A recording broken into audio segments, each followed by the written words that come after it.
Assalamualaikum warahmatullahi wabarakatuh. Perkenalkan, nama saya Rosyida Nurrahmah, NIM 193111203. Di sini saya akan mempresentasikan tentang puasa dan hikmahnya terhadap kesehatan fisik dan mental spiritual. Nah, yang pertama, puasa. Apa sih definisi dari puasa itu? Nah, puasa sendiri adalah menahan diri dari hawa nafsu atau sesuatu yang membatalkan puasa seperti makan, minum dengan niat tertentu dari terbitnya fajar hingga tenggelamnya matahari. Nah, puasa sendiri yaitu masuk ke dalam salah satu rukun Islam yang wajib dijalankan oleh setiap umat muslim. Nah, e, dalam puasa tersendiri yaitu ada hari-hari yang dilarang untuk berpuasa. Contohnya seperti hari Tasyrik, hari Idul Fitri, dan hari Idul Adha. Puasa sendiri itu juga dibagi menjadi dua, yaitu ada puasa sunnah dan puasa wajib.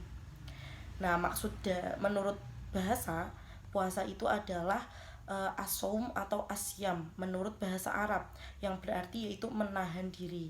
Nah, maksudnya menahan diri itu adalah menahan diri dari makan, minum, serta perbuatan yang membatalkan puasa, mulai dari terbitnya fajar hingga tenggelamnya matahari.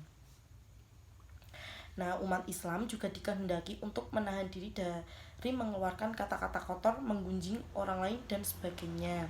Jadi ketika kita berpuasa, ya itu bukan hanya menahan makan dan minum atau hal-hal yang lain, yaitu seperti kita berkata kotor, berbohong, menggunjing orang lain itu juga bisa membatalkan puasa. Nah, ibadah puasa tersendiri yaitu banyak mengandung aspek sosial, karena dengan lewat ibadah ini kaum muslim ikut merasakan penderitaan orang lain yang tidak dapat memenuhi kebutuhan pangannya seperti yang lain. Nah, ibadah puasa juga menunjukkan bahwa orang-orang itu yang beriman sangat patuh kepada Allah karena mereka mampu menahan makan dan minum dan hal-hal yang membatalkan puasa. Dan hal Nah, ibadah puasa sendiri ini juga mengandung banyak aspek sosial, karena dengan lewat ibadah ini kaum muslim ikut merasakan penderitaan orang lain yang tidak dapat memenuhi kebutuhan pangannya sendiri. Dan di situ juga menunjukkan bahwa mereka adalah orang-orang yang beriman yang patuh kepada Allah karena mampu menahan makan dan minum. Hal itu dijelaskan pada surah Al-Baqarah ayat 183 yang berbunyi, Ya ayyuhalladzina amanu kutiba alaikumus syiyamu kama kutiba alal ladzina min qablikum la'allakum tattaqun, yang artinya, hai orang-orang yang beriman, diwajibkan atas kamu berpuasa sebagaimana diwajibkan atas orang-orang sebelum kamu agar kamu menjadi orang-orang yang bertakwa. Hal itu dijelaskan pada surah Al-Baqarah ayat 183 yang berbunyi, Ya ayyuhalladzina amanu kutiba alaikumus syiyam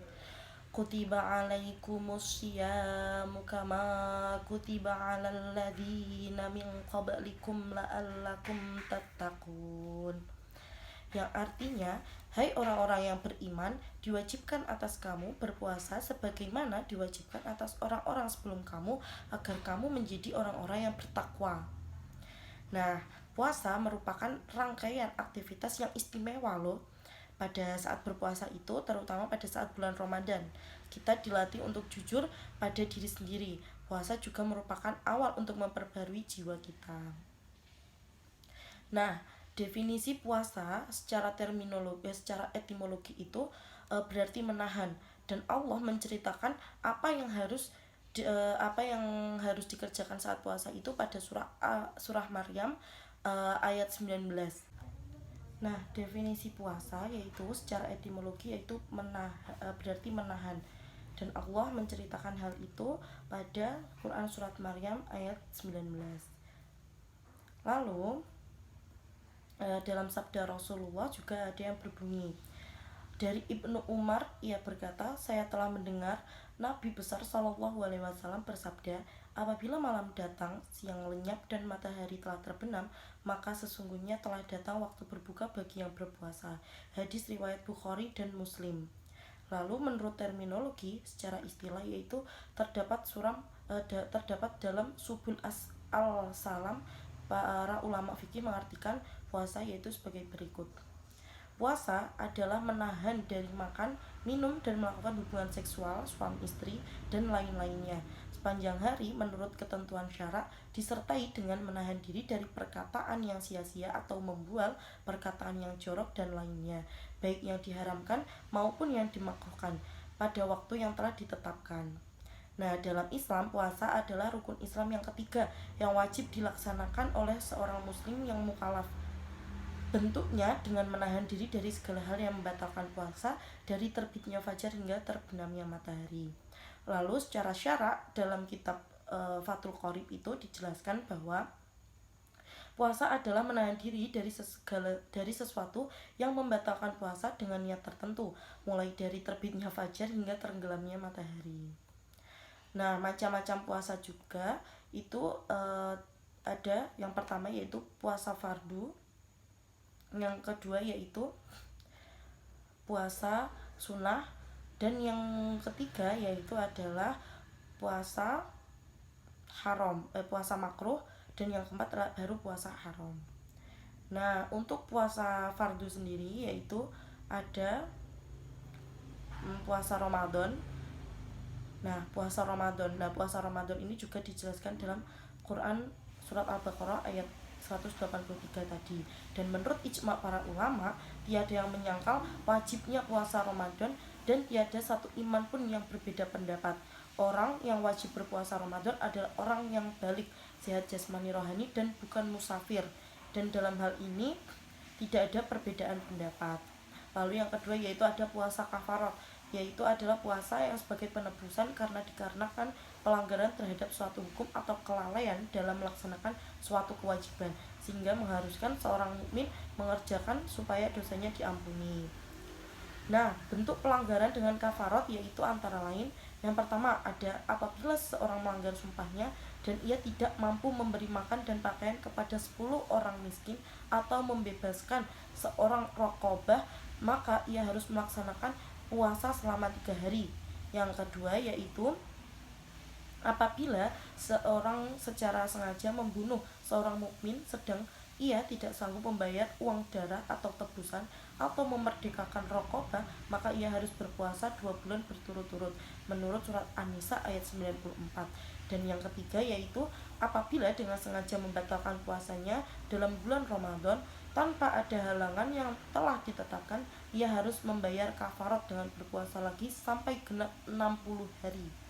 Lalu yang keempat yaitu barang siapa yang melaksanakan ibadah haji bersama-sama dengan umroh lalu tidak mendapatkan binatang kurban, maka ia harus melakukan puasa 3 hari di Mekah dengan 7 hari sesudah ia sampai kembali ke rumah.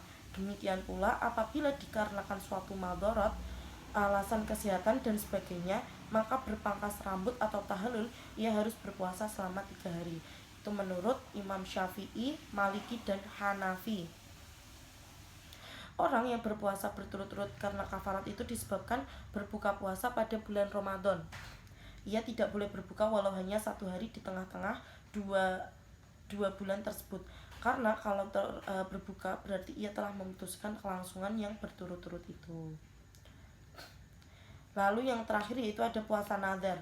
Nah, puasa nadar ini diwajibkan oleh Allah, begitu juga tidak disunahkan oleh Rasulullah, melainkan manusia sendiri yang telah menetapkannya bagi dirinya sendiri untuk membersihkan tazkiyatun nafs atau mengadakan janji pada diri sendiri bahwa apabila Tuhan telah menganugerahkan keberhasilan dalam suatu pekerjaan, maka ia akan berpuasa sekian hari. Lalu yang kedua yaitu saya akan menjelaskan tentang puasa sunnah. Nah, puasa sunnah sendiri atau puasa nafil adalah puasa yang apabila dikerjakan akan mendapatkan pahala dan apabila tidak dikerjakan akan mendapatkan dosa. Yang pertama yaitu ada puasa 6 hari di bulan Syawal, bersumber dari Abu Ayyub Ansori radhiyallahu an, sesungguhnya Rasulullah SAW bersabda, barang siapa yang berpuasa pada bulan Ramadan kemudian dia menyusulkannya dengan berpuasa 6 hari pada bulan Syawal, maka seakan-akan ia berpuasa selama 1 tahun. Hadis riwayat Muslim. Lalu yang kedua yaitu ada puasa tengah bulan pada 13, 14, 15 dari tiap-tiap bulan Qamariyah. Nah, pada suatu hari ada seorang Arab dusun datang kepada Rasulullah dengan membawa kelinci yang telah dipanggang. Nah, ketika daging kelinci ini dihidangkan kepada beliau, maka beliau Shallallahu Alaihi Wasallam hanya menyuruh orang-orang yang di sekitar beliau untuk menyantapnya, sedangkan beliau sendiri itu tidak makan. Demikian pula ketika si Arab dusun tidak ikut makan. Maka beliau Shallallahu Alaihi Wasallam bertanya padanya, mengapa engkau tidak ikut makan? Jawabnya, aku sedang puasa 3 hari setiap bulan, maka sebaiknya lakukanlah puasa di hari-hari putih setiap bulan. Kalau engkau bisa melakukannya, puasa 3 hari setiap bulan, maka sebaiknya lakukanlah puasa di hari-hari putih, yaitu pada hari ke-13, 14, dan ke-15. Dan yang ketiga yaitu puasa hari Senin dan Kamis. Hadis riwayat Rasulullah memperbanyak puasa pada hari Senin dan Kamis. Kemudian beliau berkata, sesungguhnya amal-amal itu dilaporkan setiap hari Senin dan Kamis, maka Allah akan mengampuni setiap muslim kecuali mereka-mereka yang saling memutuskan tali persaudaraan. Hadis riwayat Ahmad. Dan yang keempat yaitu puasa Arafah tanggal 9 Zulhijjah atau Haji. Lalu yang kelima yaitu ada puasa tanggal 9 dan 10 bulan Muharram. Lalu yang keenam yaitu ada puasa Daud, 1 hari berpuasa, 1 hari berbuka. Dan yang terakhir yaitu puasa bulan Rajab, Sya'ban, dan pada bulan-bulan suci. Lalu saya akan menjelaskan juga perkara puasa makruh. Menurut fikih 4 mazhab yaitu puasa makruh diantara lain yaitu ada puasa pada hari Jumat tersendiri. Berpuasa pada hari Jumat hukumnya makruh apabila puasa itu dilakukan secara mandiri, artinya tidak mengkhususkan hari Jumat saja untuk berpuasa. Lalu yang keempat yaitu puasa sehari atau 2 hari sebelum bulan Ramadan, dikarenakan menurut Abu Hurairah dari Nabi Shallallahu Alaihi Wasallam, janganlah salah seorang dari kamu mendahului bulan Ramadan dengan puasa sehari atau 2 hari, kecuali seseorang yang biasa berpuasa, maka berpuasalah hari itu. Lalu yang ketiga yaitu ada puasa di hari Syak atau ragu. Dari Silah bin Zufar berkata, kami berada di sisi Amar pada hari yang dilakukan Ramadannya, lalu didatangkan seekor kambing, maka sebagian kaum menjauh. Maka Amar berkata, barang siapa yang berpuasa hari ini, maka berarti dia mendurhakai Abul Qasim Sallallahu Alaihi Wasallam. Lalu ada puasa haram, yaitu istri puasa sunat tanpa sepengetahuan suami. Yang kedua yaitu puasa pada hari raya Idul Fitri atau Idul Adha. Yang ketiga yaitu puasa pada hari Tasyrik, yaitu hari ke-11, ke-12, dan ke-13 bulan Zulhijjah, kecuali untuk dam. Dan yang keempat yaitu puasa wanita haid atau nifas atau melahirkan. Yang kelima yaitu puasa dar, puasa tiap hari tanpa berbuka. Nah, untuk keutamaan dalam puasa yaitu yang pertama ada menghapus dosa, yang kedua yaitu ibadah yang istimewa, dan yang ketiga yaitu hikmah utama. Nah, dari hikmah utama itu adalah sebagaimana telah dimaklumi bahwa dihadirkannya manusia di bumi tak lain adalah mengabdi kepada Allah Sang Pencipta. Dan karena itu nilai dan harkat manusia sangat ditentukan oleh kapasitas beribadahnya. Setiap beribadah atau ibadah mahdhah dalam Islam mempunyai nilai pembentukan akhlak. Nah, puasa bagi kesehatan fisik dan mental. Apa sih hubungan puasa bagi kesehatan fisik dan mental? Nah, sesungguhnya hakikat dari puasa adalah menahan hawa nafsu, dan mana hawa nafsu tersebut adalah musuh setiap insan yang bertakwa. Dan hari puasa itu ada banyak sekali hikmah yang bisa ditemukan dan dikaji, khususnya dalam hal fisik, yaitu menyehatkan fisik manusia, juga dalam kejiwaan. Beberapa hikmah yang diteliti dan dibuktikan kebenarannya sebagai berikut. Yang pertama yaitu hikmah puasa bagi kesehatan fisik. Ditinjau dari kesehatan fisik banyak mengandung hikmah atau manfaat. Dan Rasulullah sendiri bersabda, berpuasalah kamu niscaya kamu akan sehat. Dan manfaat puasa bagi kesehatan itu dapat dibuktikan secara empiris ilmiah, yaitu meski harus menahan hawa nafsu dan minum sekitar 12-24 jam, apabila orang lapar, perutnya akan memberikan refleks ke otak secara fisiologi. Dengan adanya pemberitahuan tadi, otak akan memerintahkan kelenjar perut untuk mengeluarkan enzim pencernaan. Zat inilah yang akan menimbulkan rasa nyeri, khususnya bagi penderita MAH. Tapi bagi orang yang berpuasa, rasa sakit tersebut akan timbul karena otak tidak memerintah kepada kelenjar perut untuk mengeluarkan enzim tadi. Dan dari berbagai penelitian, berpuasa tersebut memberi kesempatan beristirahat bagi organ pencernaan termasuk sistem enzim maupun hormon. Dan yang kedua yaitu hikmah bagi kesehatan psikis, yaitu puasa merupakan sarana yang efektif untuk merenovasi jiwa-jiwa yang hampir terperosok ke dalam lubang-lubang keingkaran, mensucikan diri dari lumuran dosa-dosa jahiliyah. Dengan kata lain, puasa yang tepat akan bisa mengangkat seseorang yang telah berkubang dalam maksiat menuju fitrahnya. Menurut Dedang Hawari tahun 1995, dalam setiap diri manusia terdapat naluri berupa dorongan agresivitas yang bentuknya bermacam-macam, seperti agresif dalam arti emosional, contohnya mengeluarkan kata kasar, tidak senonoh dan menyakitkan hati, atau verbal abuse. Nah, salah satu ciri jiwa yang sehat adalah kemampuan seseorang dalam mengendalikan diri. Pengendalian diri ini atau self control amat penting bagi kesehatan jiwa. Sedangkan daya tahan mental dalam menghadapi berbagai stres kehidupan meningkatkan karenanya. Saat berpuasa kita berlatih kemampuan menyesuaikan diri terhadap tekanan tersebut sehingga kita menjadi lebih sabar dan tahan terhadap berbagai tekanan. Nah, sekian tadi adalah presentasi dari saya. Apabila banyak kurang lebihnya saya mohon maaf. Saya pamit undur diri. Wassalamualaikum warahmatullahi wabarakatuh.